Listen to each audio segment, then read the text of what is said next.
Hi, everyone. I'm Grace Bennett, and I'm the social media manager here at JDRF, and I've lived with type 1 diabetes for over 21 years. And welcome to the next installment of our Conversations with T1D video series. And today I am joined by Spencer Legg, who we'll be talking to today. How are you, Spencer? I'm doing well.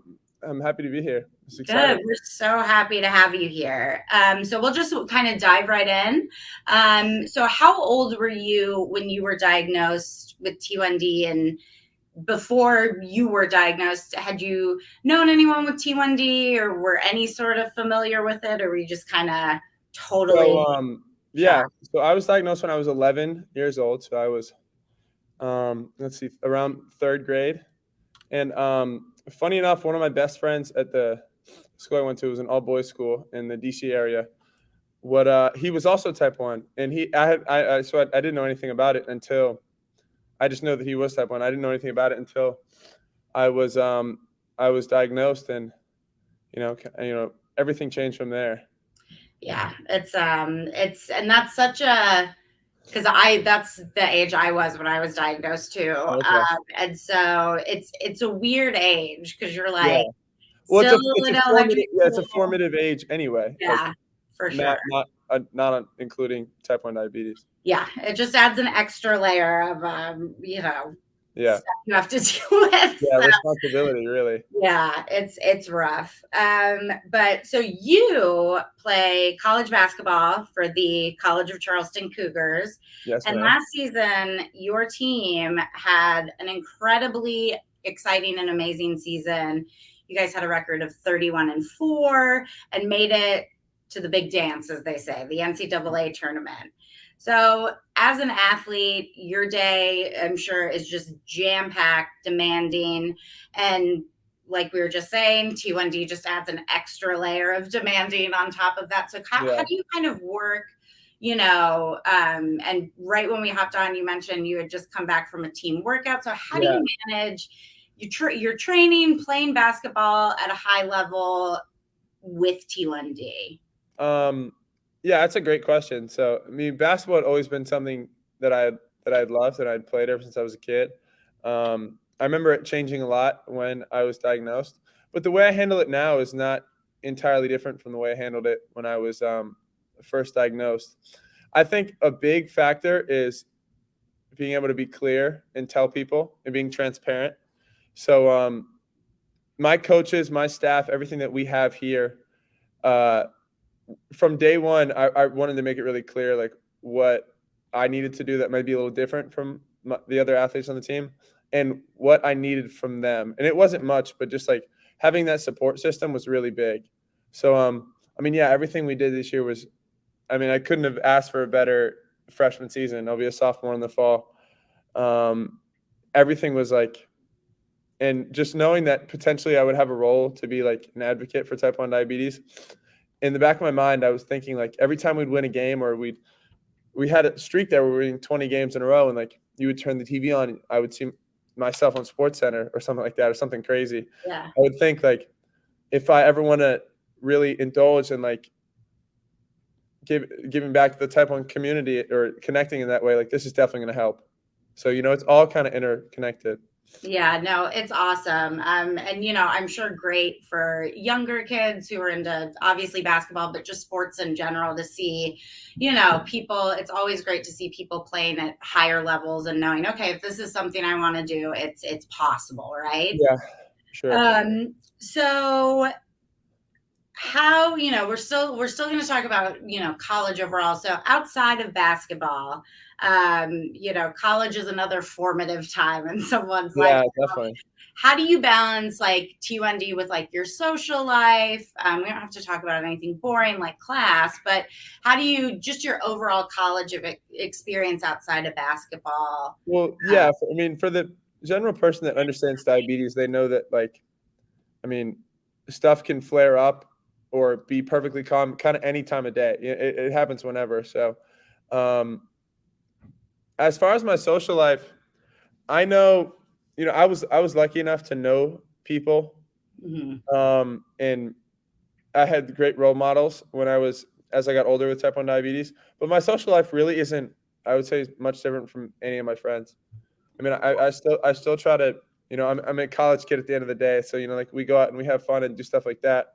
And I would say the underlying theme is that having type 1 and being diagnosed at an earlier age kind of set the bottom line for like a certain amount of responsibility that I had, and I always knew that like in social scenes it was never in my best interest to get too out of control, because I always need to be wary and able to manage my diabetes. So with the things that learning to deal with type 1 diabetes taught me, it makes that a lot easier just in my everyday life, including my social life. But yeah, I wouldn't say I'm much different than really any of my friends. Yeah, I think, you bring up a great point about how when you head to college and you've lived with T1D for a decent amount of time, and when my mom sees this, she might disagree. But you kind of do, parents worry, oh, T1D, they're off at college and all the things that come with college. And I'm like, I would say, and again, my mom's going to be like, come on.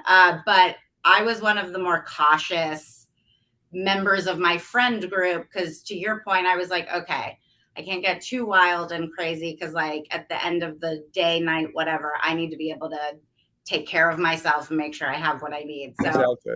I almost think, yeah, T1D does give you a little bit more of a responsible edge when it comes to things like college. So what are your like go-to low snacks? What are some of your Go favorites? to low snacks. That's a good question. So I one thing I have noticed is that like the crap, and I don't want to get too like turn into like a Karen here, but like the crappier the food you are eating is, like the more synthetic the sugar, the Yeah. kind of like harder it is to regulate. So I'm a big fruit guy. Like I love like all types of fruit.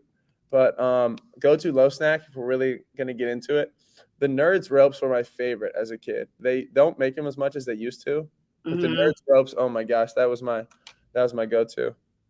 Um, what else? Big Snickers guy. If I Yeah. need, yeah, I mean, I'll eat Snickers Got some protein in there. So, exactly 24 hours a day. It doesn't even have to be a low thing. yeah, if you are missing the Nerds ropes as far as low snacks, the gummy clusters have the same. No, but that's the thing. I don't like those. I really You don't. don't?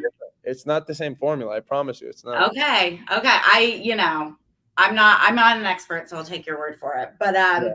yeah, fruit, No, I tend to go fruit's low a at terrible night. answer. I shouldn't have said fruit. Yeah. Gummy cluster or not gummy clusters. Nerds rope, Snickers. Those are my two. Yeah. Snickers is a big one. It's my go-to, especially if I'm out and I need to Yeah, run or into a a store to frozen grab Snickers. something. Frozen Snickers in the freezer. Ooh, That's a yeah. good call. Those That is a good for some reason call. always end up in our house. That is a good call. Okay, so this is our final question and the one we ask everybody that we talk to. So if you had someone, in front of you, or you were talking to someone who had just been diagnosed with T1D, what would be the piece of advice, or even if you could go back and tell your 11-year-old self from where you are now, what would be a piece of advice you'd give someone who had just been diagnosed with T1D? That's a good one, and definitely switching gears from the candy question Yeah. emotionally. But I think one thing for me is when I was diagnosed, and I'm sure this is with many other people as well. Now that I think about it, I mean, it was such an overall scary experience, and it was so like just full throttle of like, what is my life going to be now? Because I mean, like everything you really learn to know is somehow or less like revolved around food, and like I mean, every time you eat, and it's just kind of it compacted for me, and it became just like this huge burden for a while that without any like super clear role models or like a super clear like um purpose of like what this was going to be like, life Mhm. was a little kind of hazy when I was younger, Yeah.